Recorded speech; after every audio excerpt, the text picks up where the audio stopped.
Hello, my name is Brittany Lang, and I'm going to be talking about the Army testing program that was conducted by Robert Yerkes. First things first, I would like to talk a little bit about Yerkes' life leading up to the Army testing program. So, in 1913 through 1917, he was working at the Boston State Hospital. This is where he was giving IQ tests to his patients, so he was becoming familiar with the Binet-style testing. In 1917, he was also elected president of the American Psychological Association, and also in 1917, this is when the United States declared war on Germany. So while the United States was entering the World War I and Yerkes had the position of the president of APA, he knew that psychology could get involved in the war somehow and be of great benefit. And this is where the Army testing program began. So when Yerkes had the idea to implement psychology into the war, his idea was to use the Binet test. This is just IQ test that measures the most important intellectual functions that a human can have, such as memory, imagination, perception, association, suggestion, judgment, and ideations.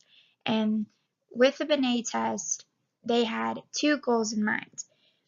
They wanted to not only use the test to make sure that the soldier was fit for the Army, but also to find the place that he would best serve in the Army. They had to tweak the style of the way that they gave the test to the soldiers because of time.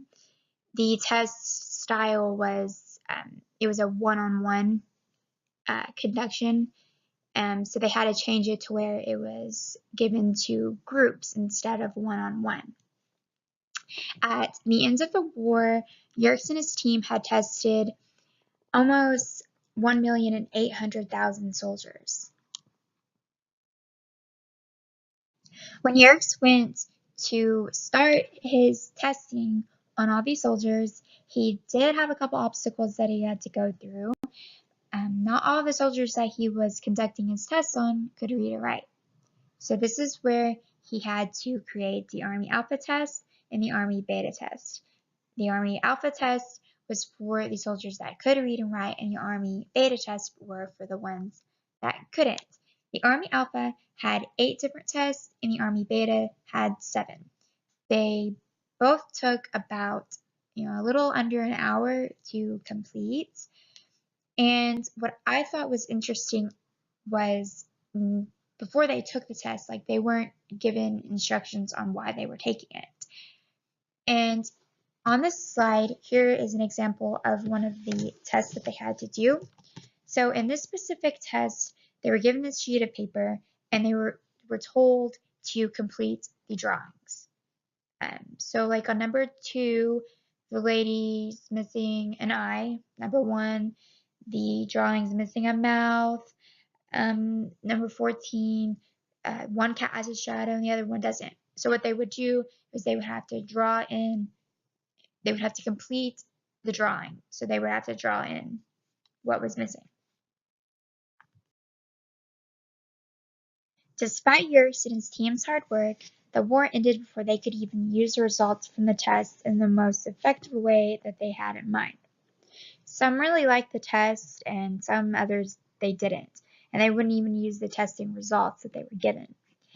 The testing program was seen to be liked by the younger officers, and even though it seemed that the testing program was not as popular as it would have liked to be, or to be used as effective as they had in mind, it did boost the field of psychology in the Army.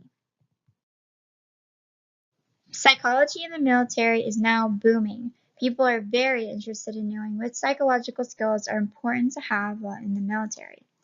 In one particular research, they are wanting to know the relationship between the psychological skills and the soldier's physical fitness performance.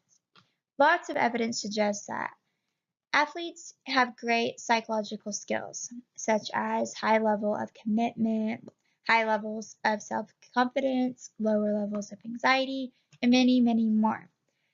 The way this research studied psychological skills was by using the ONSAT-3, which is a self-report instrument to find out one's foundation skills, cognitive skills, and psychomotor skills. They used the APFT to measure soldiers' physical performance.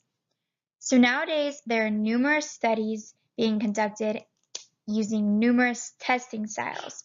And Robert Yerkes and his teams are the ones who set this trend in motion.